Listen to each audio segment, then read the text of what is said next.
Quatrième partie, la fleur de vie.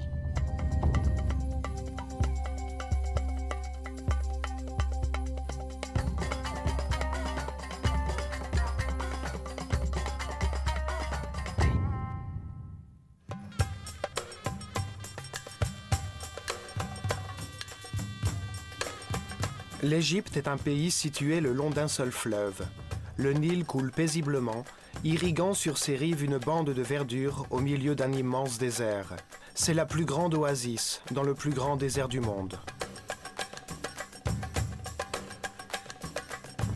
C'est une terre simple, facile à comprendre, avec de grands paysages qui invitent à la contemplation. À tous les points de l'horizon, la pensée se pose sur l'immensité. L'Égypte est le pays du Dieu unique.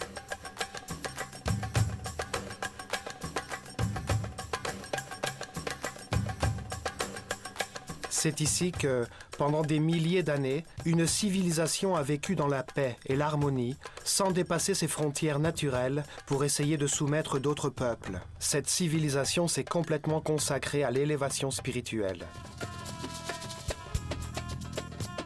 L'image de cette civilisation qui est généralement véhiculée laisse à peine percevoir la grandeur de ses réalisations.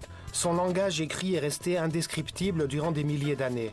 Seulement le niveau le plus fondamental de cette langue a été décodé, celui des symboles phonétiques.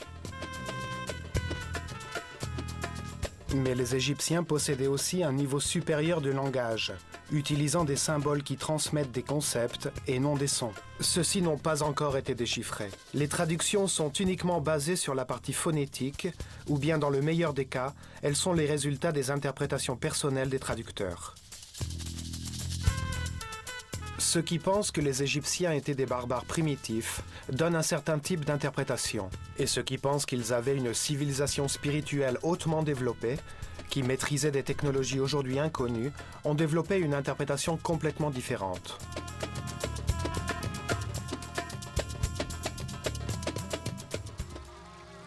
Les théologiens ont été influencés par l'image que le Coran et la Bible donnaient des Égyptiens, comme un peuple despotique et polythéiste. Par conséquent, les chrétiens, les juifs et les musulmans ont été incapables de reconnaître que l'Égypte a été l'une des sources qui ont nourri les origines de leur propre système de pensée.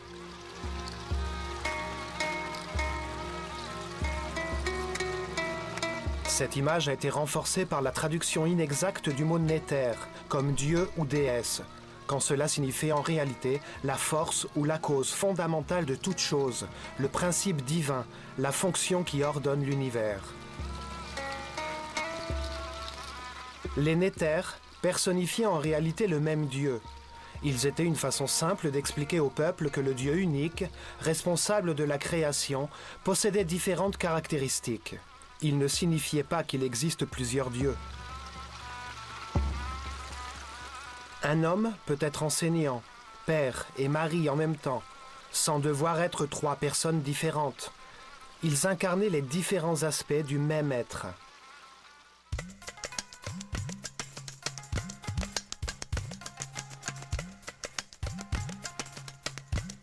Pour beaucoup d'historiens, la civilisation moderne est l'apogée du développement humain. Cette conviction a également contribué à transmettre une image erronée de la civilisation égyptienne, car elle n'admet aucune vérité susceptible de la contredire.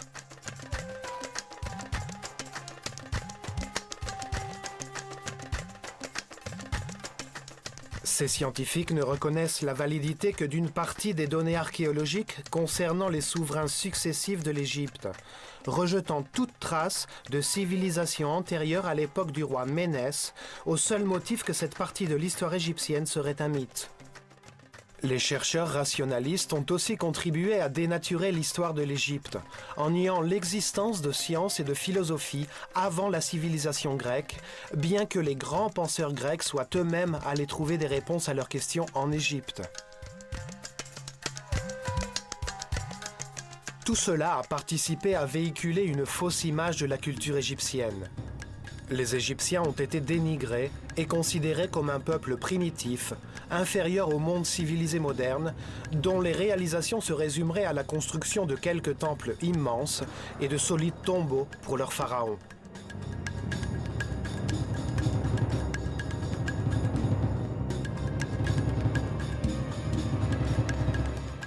Ces documentaires visent à réexaminer leur culture, à redécouvrir leurs temples pour connaître les vérités qu'ils ont gravées sur les murs et ouvrir une porte vers leur conception de réalité dans un esprit libre qui voit au-delà des mythes sous lesquels nous les avons enterrés. Les anciens Égyptiens avaient expliqué les lois, les processus et le sens de l'univers d'une façon cohérente, logique, analytique et rationnelle. Un legs pour l'homme du nouveau millénaire qui commence.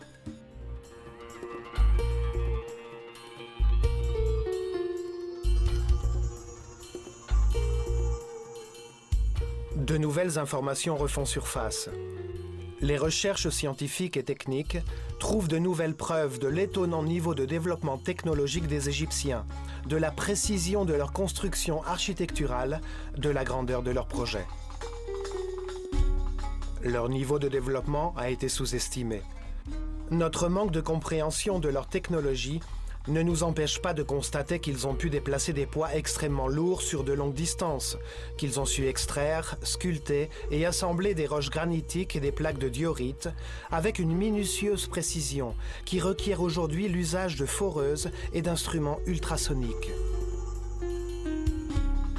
Leurs constructions sont mathématiquement si précises que la base de la Grande Pyramide, qui occupe 5 hectares, a une inclinaison de 8 mm seulement.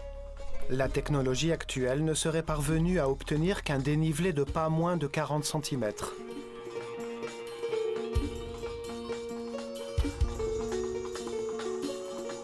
Leur système de mesure, basé sur l'homme, a permis de déterminer les mesures exactes de la planète et les mouvements du système solaire dans la galaxie.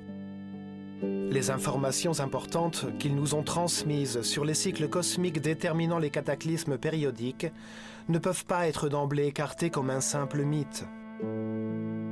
Cet héritage fait partie de notre avenir passé. Ce que nous en savons pour l'instant montre clairement qu'ils avaient une connaissance très avancée dans les domaines de la science, de l'art, de la philosophie et de la religion.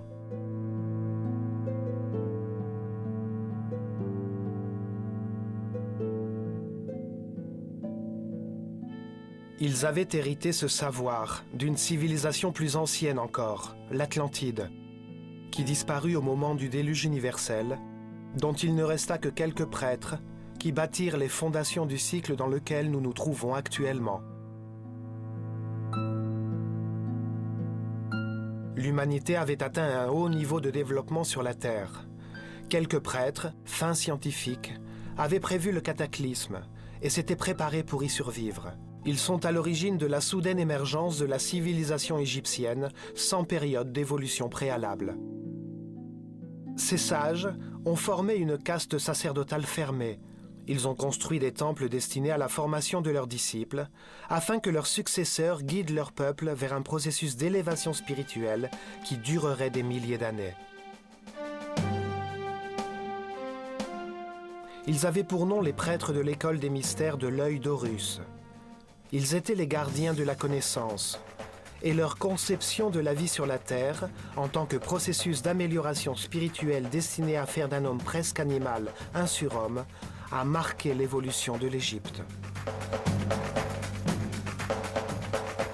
Leur vision du progrès, comme la progression de la connaissance sur la Terre, est inestimable pour l'homme occidental d'aujourd'hui, qui considère le progrès comme l'acquisition de confort matériel.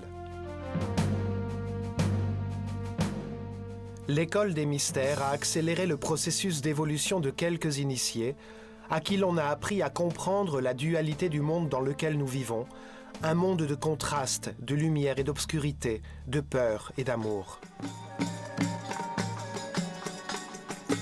Ainsi, ils étaient capables de comprendre que, à travers nos différentes vies, nous sommes amenés à connaître ces extrêmes en analysant les conséquences des choix libres et éclairés que nous faisons.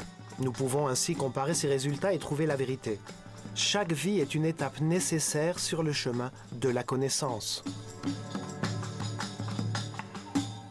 Les Égyptiens considéraient l'homme comme une référence pour l'univers dans sa globalité.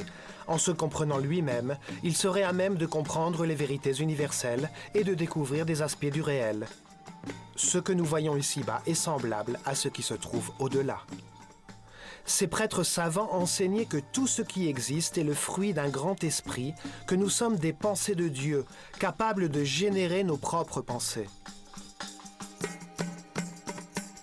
Nous composons tous les aspects d'une même réalité. Le tout est unique et l'unique est tout. C'est pourquoi les Égyptiens ont développé leur science, leur art, leur religion et leur philosophie de façon multidisciplinaire, conjointement, sans se laisser aveugler par des spécialisations.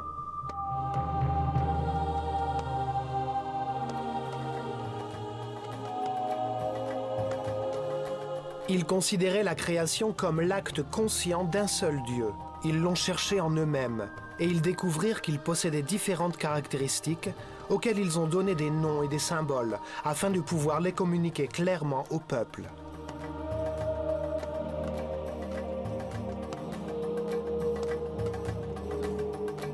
Ils ont appelé Atum le Dieu qui ne s'est pas encore manifesté, qui n'a pas encore créé l'univers et qui n'existe que potentiellement à l'intérieur de lui-même.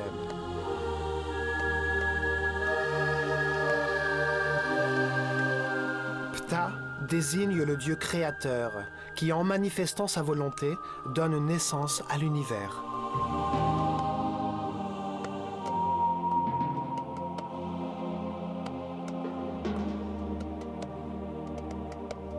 Ils ont nommé Amon le Dieu qui fait l'homme à son image et selon son désir, en lui donnant la liberté de créer grâce à son esprit.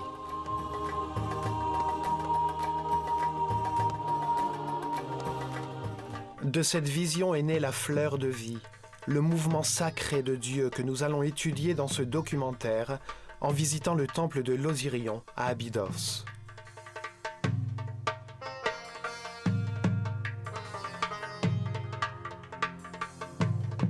Les temples étaient des instruments de mesure très précis pour retracer les mouvements des planètes. Leurs vestiges nous apprennent que les planètes déterminent les cycles de l'univers, les évolutions que connaissent les hommes individuellement et collectivement.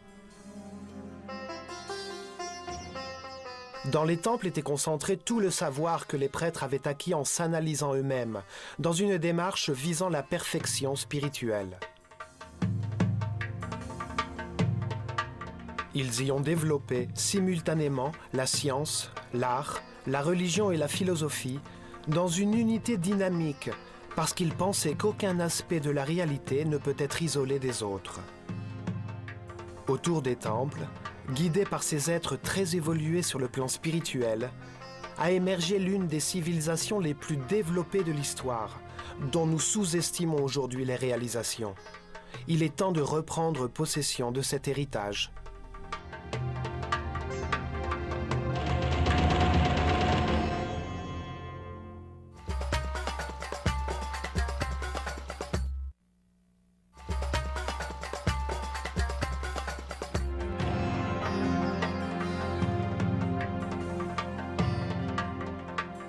Les Égyptiens nous l'ont transmis, avec leur vision de l'univers, à travers quelques symboles judicieusement choisis parmi les différentes composantes de leur monde.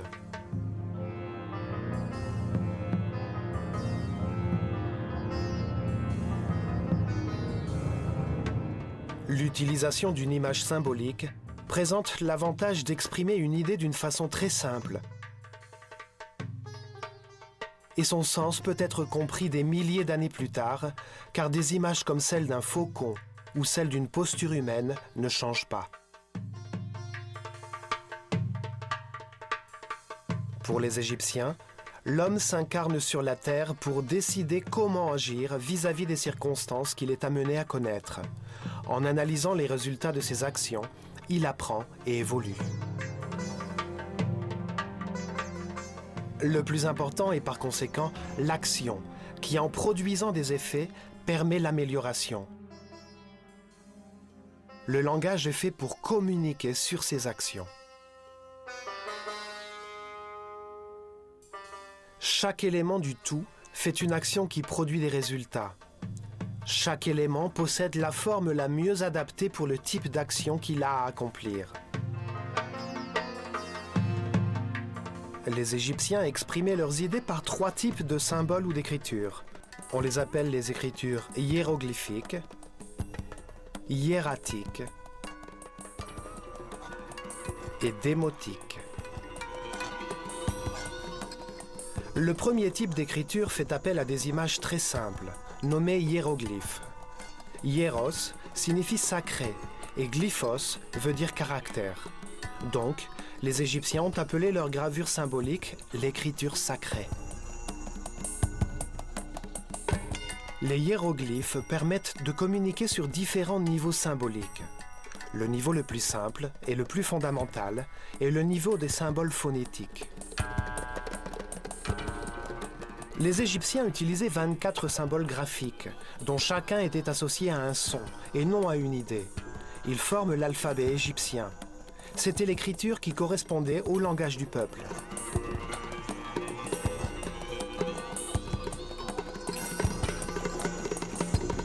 Ce fut le premier alphabet de l'histoire humaine, qui donna ensuite naissance à l'alphabet phénicien, puis à l'alphabet grec.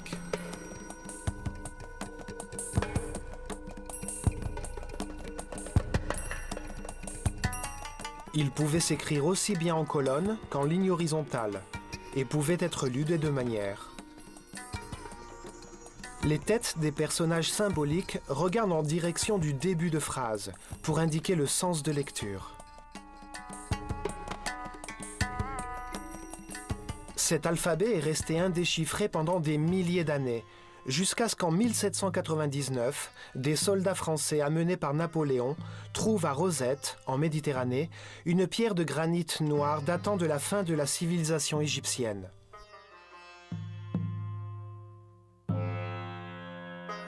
Elle était en très mauvais état, et les lignes d'écriture qui s'y trouvaient étaient à moitié effacées. Toutefois, on pouvait toujours distinguer 14 lignes écrites en hiéroglyphes, 32 lignes en démotique et, ce qui était le plus important, 54 lignes en alphabet grec, une langue connue, ce qui signifiait que le texte était une traduction des 2 autres écritures. Jean-François Champollion, un expert en langue morte, s'est consacré à l'étude des textes gravés sur la pierre. Il découvrit que l'égyptien ancien, comme toutes les langues sémitiques, ne se composait que de consonnes. Les voyelles n'étaient utilisées que dans la langue orale, pour indiquer des formes grammaticales. En 1822, Champollion trouva la clé de l'énigme en comparant 2 cartouches de hiéroglyphes du texte. Il retrouva l'une d'entre elles sur une stèle circulaire dans l'île de Philae, contre le 2e pylône du temple d'Isis, dont on savait qu'il contenait le nom du pharaon Ptolémée VI. 2 hiéroglyphes désignant les noms des 2 derniers pharaons d'Égypte, Ptolémée et Cléopâtre, furent retrouvés. Cela permit le décodage et l'identification de l'alphabet qui se trouvait sur la pierre.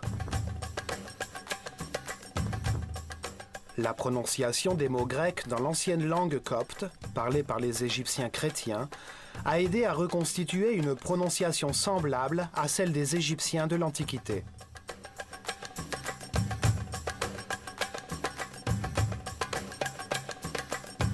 C'est ainsi que le premier niveau de langage, composé de 24 symboles et inventé il y a des milliers d'années, a été déchiffré. Ce niveau d'écriture utilisait uniquement des symboles phonétiques et non des idées.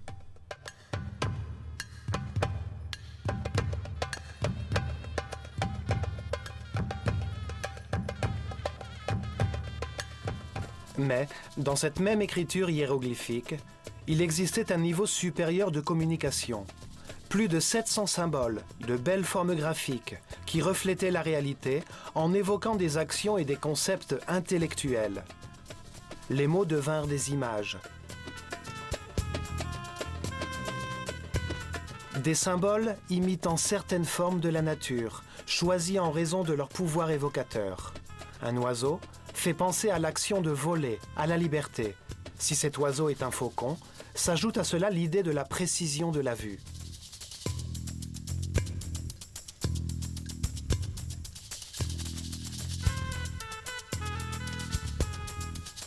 La représentation d'un œil fait songer à la faculté de voir.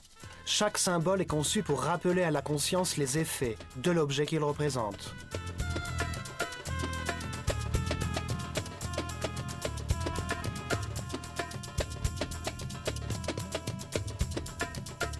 Les Égyptiens utilisaient également des membres humains facilement reconnaissables pour symboliser des actions vitales. 2 bras levés évoquèrent la prière.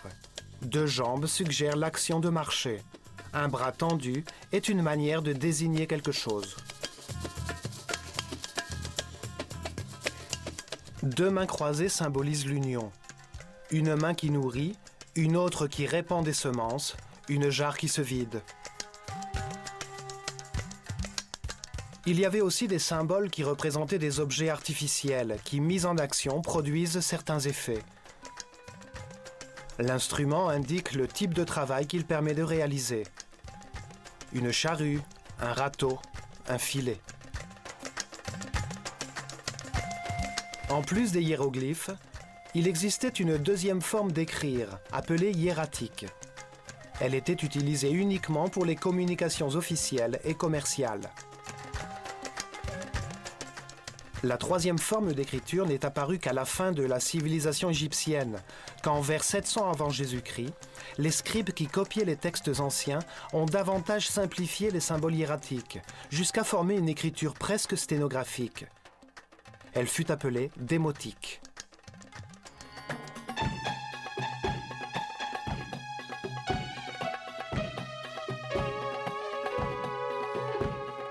De nouvelles interprétations voient le jour.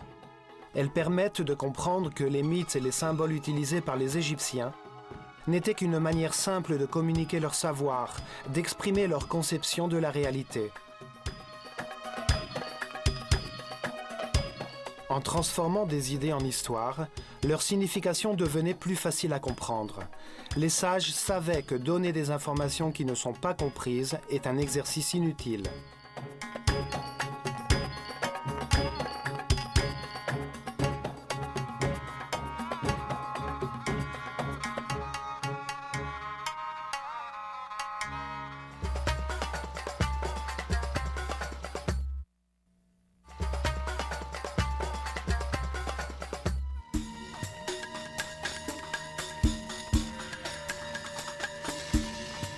Trois des temples les plus anciens, datant du début de la civilisation égyptienne, ont été construits avec la même technique.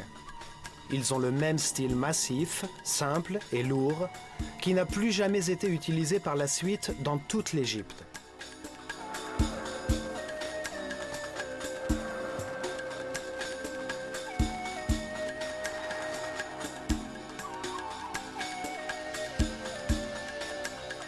Deux d'entre eux se trouvent à Gizeh, le temple du Sphinx, construit juste en face du Sphinx, et au sud, le temple de la vallée, qui se situait alors au bord du Nil.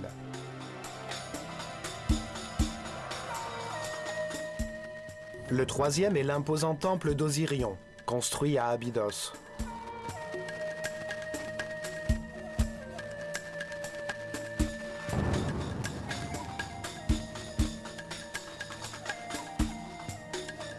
Les deux temples de Gizeh ont été construits avec les énormes blocs de pierre qui étaient tombés au moment de la taille du Sphinx, pour sculpter son corps de lion.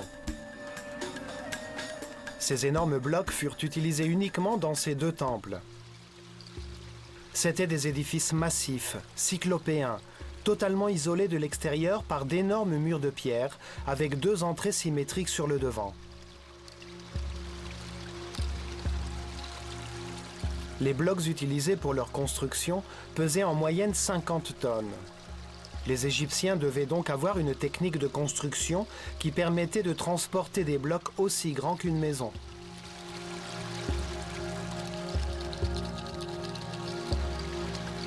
En outre, ces blocs n'étaient pas réguliers. Ils étaient tous différents. Mais leurs côtés, taillés sous des angles différents, s'emboîtaient les uns les autres avec une précision millimétrique. Une autre caractéristique de ces temples est que les blocs d'angle étaient taillés d'une façon particulière. Chaque bloc d'angle fait partie des 2 murs contigus afin que l'énergie de l'édifice puisse circuler sans interruption.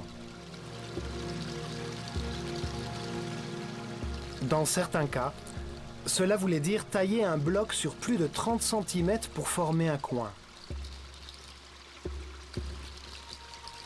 La nature ne connaît pas les angles droits. Un coin est une articulation qui permet l'écoulement d'énergie et de liquide.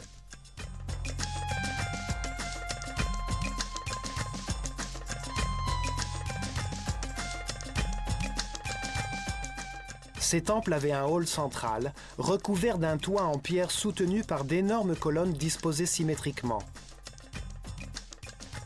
Ils formaient une grande terrasse qui dominait toute la plaine.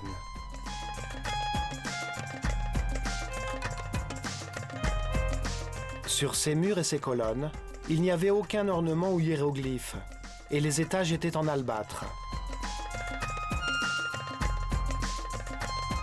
Le jour entrait dans le hall par des lucarnes percées dans le toit. Elles laissaient pénétrer un faisceau lumineux qui éclairait les statues des Néthers, comme celle de Sekhmet dans le temple de Karnak. Ces temples ont été en usage depuis le Zep-Tepi, le début du nouveau cycle après le déluge universel. C'est là où se déroulaient les cérémonies d'initiation des prêtres de l'école des mystères de l'œil d'Horus.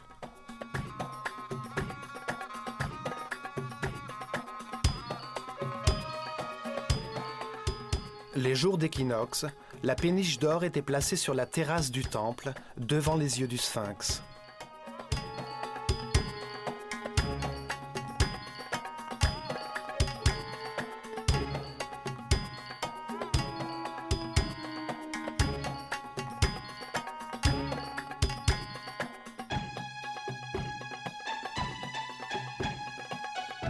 C'était le symbole du processus évolutif de l'homme au cours de ses réincarnations sur la Terre et du déplacement du Soleil dans le ciel. Les cérémonies avaient lieu pendant que le Sphinx contemplait, devant lui, le lever du Soleil à l'horizon et, la nuit, les étoiles de la constellation du Lion.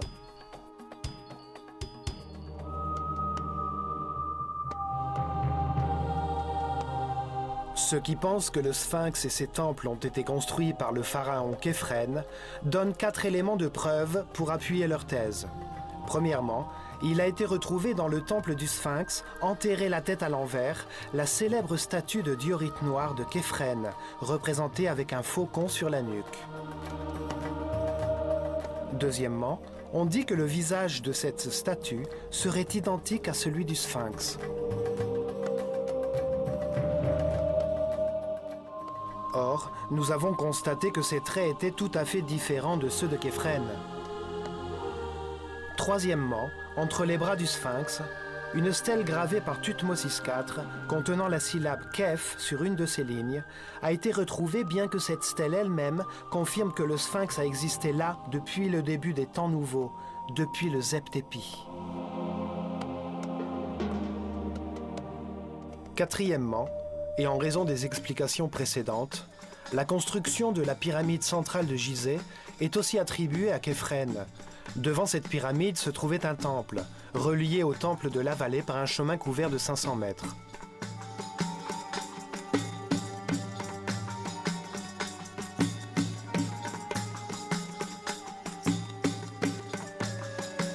Cependant, les murs de ces temples sont faits du même type de pierre monolithique que le Sphinx. Ces blocs proviennent sûrement de la construction du Sphinx. De plus, ils présentent les mêmes signes d'érosion provoqués par la pluie que le Sphinx. Des géologues spécialisés ont pu déterminer qu'il a été construit vers l'an 9000 avant Jésus-Christ. Le pharaon Képhren a certainement rénové le vieux temple en couvrant ses murs massifs, déjà détériorés par l'érosion, de plaques de granit.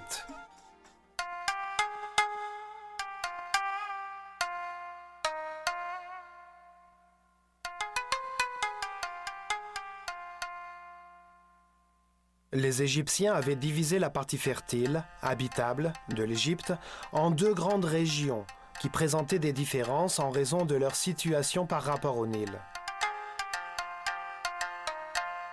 Le delta du fleuve, quand le Nil se jette dans la Méditerranée, forme une vallée fertile appelée la Basse-Égypte. Son symbole hiéroglyphique est une abeille, et le pharaon porte une couronne rouge pour montrer son pouvoir sur cette région. On appelle la bande de verdure, longue et étroite sur les deux rives du Nil, de la frontière avec la Nubie jusqu'à l'embranchement du delta, la Haute-Égypte. Elle est symbolisée en forme hiéroglyphique par un buisson, et le pharaon porte une couronne blanche pour signifier son autorité sur cet autre territoire.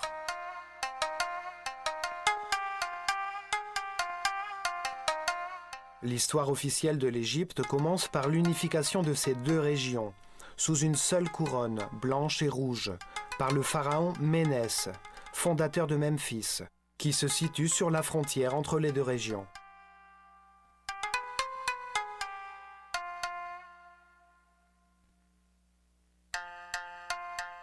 À Abydos, au sud, en Haute-Égypte, se trouvent deux temples, l'un à côté de l'autre. L'un fut dédié à Osiris par Séti Ier, derrière lequel fut érigé un deuxième temple, l'Osirion, découvert pendant une fouille et dont une partie est aujourd'hui encore sous l'eau.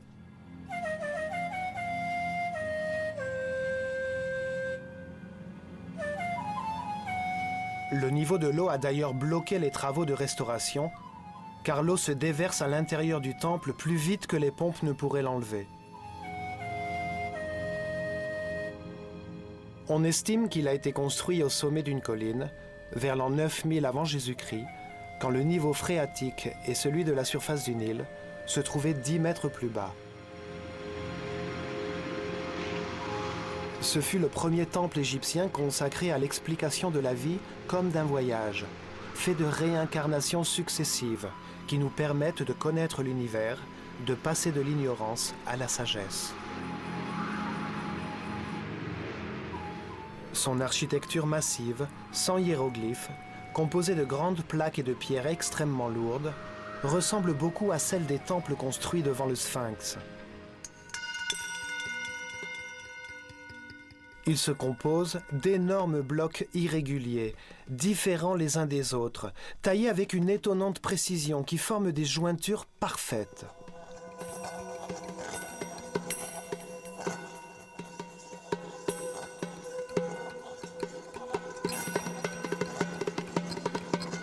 Dans les coins, les blocs se prolongent sur le mur d'à côté. Ils ont dû être taillés pour obtenir cette forme, ce qui devait rendre la tâche plus difficile, car ils étaient en granit d'Assouan, qui est une matière extrêmement dure. Cela signifie que les Égyptiens possédaient une technique de construction aujourd'hui disparue, à une époque où l'on prétend qu'il n'existait aucun instrument permettant de réaliser des tailles aussi précises, de déplacer ces lourds blocs de pierre et de les assembler avec une telle exactitude. En réalité, la connaissance technique héritée des survivants du déluge a été utilisée dans le cercle limité et fermé d'une organisation secrète de prêtres savants.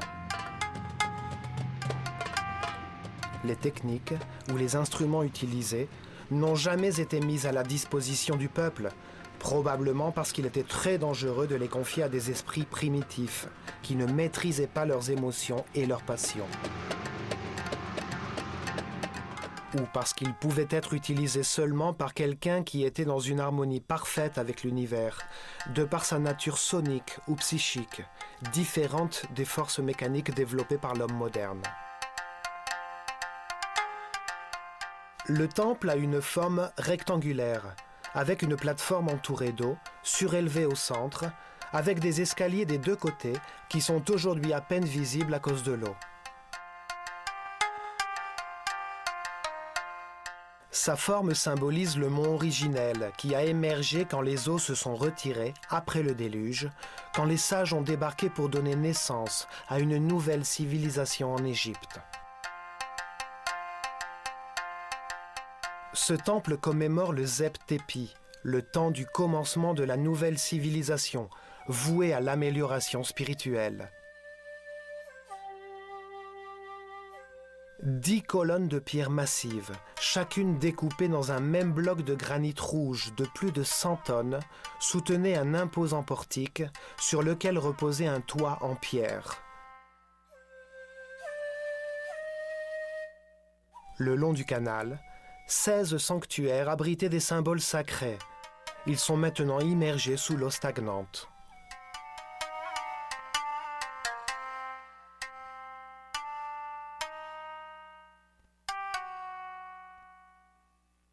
Dans le coin supérieur de l'une de ces énormes colonnes se trouvent 2 cercles étranges, contenant des figures géométriques dont les bords se touchent. On dirait que le granit a été brûlé pour y imprimer de fines lignes circulaires.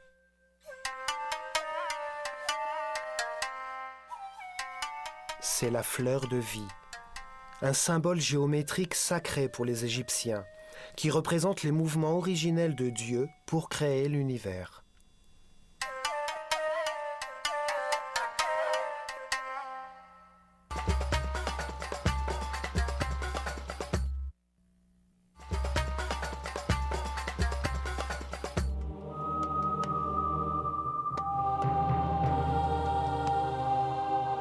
La fleur de vie est un symbole ésotérique égyptien qui décrit la géométrie sacrée à l'origine de l'univers et qui détermine les processus naturels, comme